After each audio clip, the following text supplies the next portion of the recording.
चलिए अब नया वर्ड सीखते हैं, दैट इज़ क्यू। जब हमने स्मॉल वाला क्यू सीखा था तो इस तरह से क्यू था, राइट? ये क्यू इस तरह से था। लेकिन अब कैपिटल वाला क्यू बहुत इजी है, सिर्फ ऐसे ओ करना है और यहाँ से ये यू करना है, दैट्स इट। अरे आप बोलोगे मिस ये तो बिल्कुल अलग है। हाँ बिल्कुल अलग है, लेकिन डरने की कोई बात नहीं, बहुत सिंपल है। सिर्फ आप ओ करेंगे और यहाँ से एक इस तरह से कर देंगे, दैट्स इट। ये हो गया। तो ये अगेन इट्स वेरी इजी, इस तरह से और ये ऐसे। ये ओ तो आएगा ये पहले 3 लाइंस में, और ये जो आएगी इसकी पूंछ वो थोड़ा ऐसे जाके लास्ट लाइन पे टच होती है। और सबसे बेचारा सीधा वर्ड है, पता है क्यों?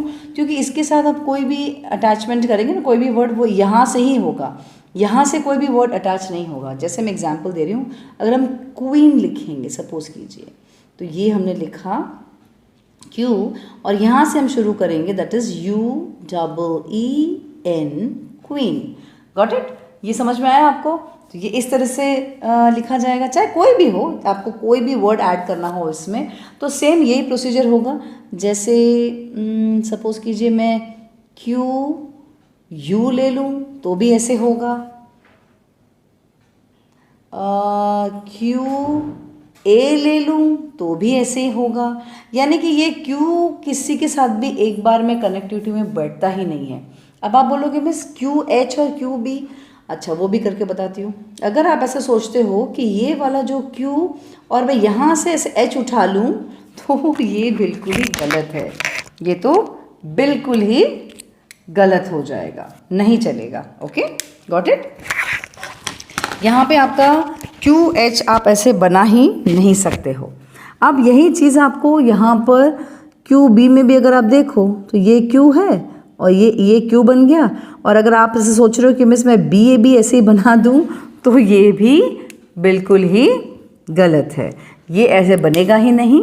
आपको बिल्कुल ध्यान से अच्छी तरह से नॉर्मल सब में होता है ये क्यू और यहाँ से ही शुरू होगा आपका एच। गॉट इट और नॉट? इस पोर्शन से ही आपका एच शुरू होगा, वैसे ही यहाँ पे आपका शुरू होगा क्यू और ये रहा आपका बी। तो आई होप ये आपको अच्छे से समझ में आ गया होगा। ये बेचारा इतना सीधा लेटर है, इतना सीधा अक्षर है ये वाला कि इसको तो भाई यहाँ जो भी वर्ड्स हो तो इस पोर्शन से ही शुरू होना है नेक्स्ट वाला वर्ड। Is that clear? बस लेकिन मूल सिद्धांत तो यही है कि आपको वो चीज़ का ध्यान रखना है कि एक बार क्यू भले अलग लिखा आपने, पेन उठ गया, इसके बाद जैसे आपने जो भी लिखा वो सब कनेक्टिविटी में होना चाहिए, यानी कि पेन नहीं उठना चाहिए। ओके तो क्यू भी सीख लिया आपने। चलिए अभी नेक्स्ट वर्ड पे चलते हैं। अब सीखते हैं वर्ड आई। ओके अब आई आप लोगों ने, जब मैंने आपको स्मॉल लेटर वीडियोस में सिखाया था तो हमने कुछ इस तरह से शुरुआत की थी, ये था आई, राइट? लेकिन अब जो आप आई सीखेंगे वो ऐसे होगा, कैपिटल वाला आई इस तरह से। देखा आपने? सेकेंड लाइन से शुरू किया, फर्स्ट लाइन पे गई और फिर नीचे ड्रॉप, इस तरह से। अब कई बच्चे या कई स्टूडेंट्स यूँ भी लिखते हैं, ऐसे भी लिखते हैं, ये भी राइट है। ये थोड़ा ज़्यादा स्लैंट में, यानी कि थोड़ा सा सोया हुआ है, और ये बिल्कुल सीधा खड़ा है, दैट्स इट।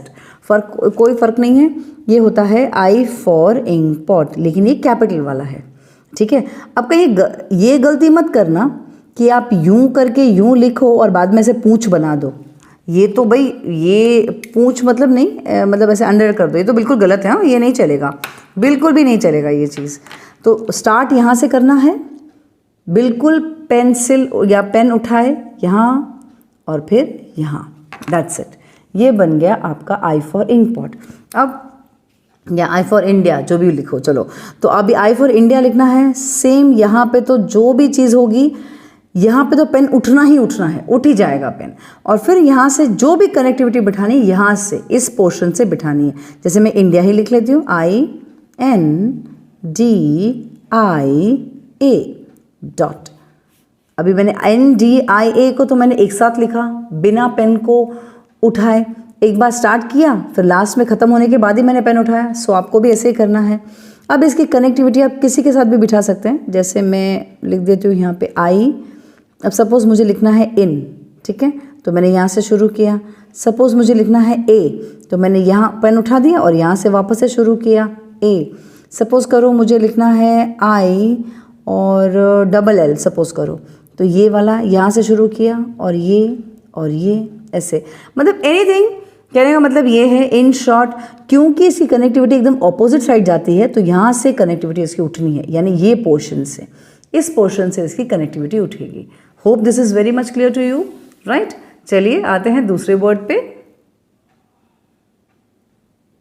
अब आई से मिलता जुलता और एक वर्ड सिखा रही हूँ। पहले तो हमने जो पुराने वीडियोस में देखा था, मैं उसकी बात कर रही हूँ। यहाँ पे है जे फॉर जग, ठीक है, ये हमने सीखा था। अब यही इसका जब हम कैपिटल लिखेंगे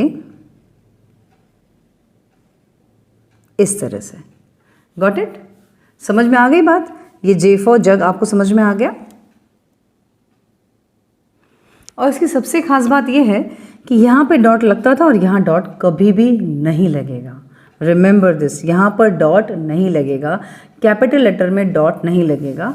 दोनों आपको ऑलमोस्ट सेम दिख रहे हैं, सिर्फ यहाँ पे इतने का फ़र्क है यहाँ पर और डॉट का फ़र्क है। ओके, तो this comes here is J for Jyoti लिख दो। हाँ, जे फॉर ज्योति भी तो होता है, मैं तो भूल ही गई थी। जे for Jyoti and J for jug, what ever you can say, ठीक है। यहाँ पर जे फॉर जग। अब आपको ये अच्छी तरह से समझ में आ गया जे कैसे लिखना है। एग्जैक्टली आई के जैसा ही है, बस नीचे थोड़ा लंबा लेके जाना है। ये जो सिस्टम है पूरा आई के जैसा है। 1 2 3 गो, ठीक है, आगे अच्छी तरह से जे। अब यहाँ पर आपको कोई भी कनेक्टिविटी बिठाना है। चलिए मैं अपना ही नाम लिख लेती हूँ, ज्योति, ठीक है। तो this is J Y O T I. अब पेंसिल उठेगा, डॉट और फिर डैश लगेगा, ज्योति। एग्जैक्टली, समझ में आ गई बात। अब ये मैंने जे और वाई की कनेक्टिविटी बिठाई, बिकॉज मैं वापस एक बार यहाँ पे बता देती हूँ। ये है जे और ये है वाई, ठीक है। तो ये कनेक्टिविटी आपने देखी, या इसके साथ ही आ गया।